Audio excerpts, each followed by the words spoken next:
উপস্থিত আরো অন্যান্য নেতৃবৃন্দ এবং মঞ্চে উপবিষ্ট বিএনপির অঙ্গ সহযোগী সংগঠনের সকল নেতৃবৃন্দ, সবাইকে জানাই আসসালামু আলাইকুম।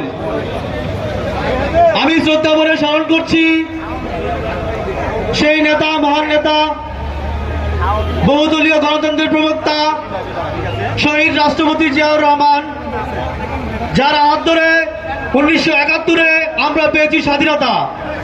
ঠিক তেমনি 2024 সালে এসে সাধারণ ছাত্র জনতার রক্তে আমরা পেয়েছি আরেকটি স্বাধীনতা। সুতরাং এই স্বাধীনতা রক্ষার দায়িত্ব আমাদের। আমি আমাদের বিএনপির সকল নেতৃবৃন্দকে অনুরোধ করব, সবাই একসাথে কাঁধে কাঁধ মিলিয়ে কাজ করব। এবং সেই সাথে আরেকটি কথা বলতে চাই, বর্তমানে যে পরিস্থিতি, বন্যা পরিস্থিতি, এই বন্যা পরিস্থিতিতে সকলকে একসাথে কাঁধে কাঁধ মিলিয়ে এই পরিস্থিতি মোকাবেলা করতে হবে, সেই আশাবাদ ব্যক্ত করে আমি আমার সংক্ষিপ্ত বক্তব্য এখানেই শেষ করছি। আল্লাহ হাফেজ। বাংলাদেশ জিন্দাবাদ, বাংলাদেশ জাতীয়তাবাদী ছাত্রদল জিন্দাবাদ, বিএনপি জিন্দাবাদ।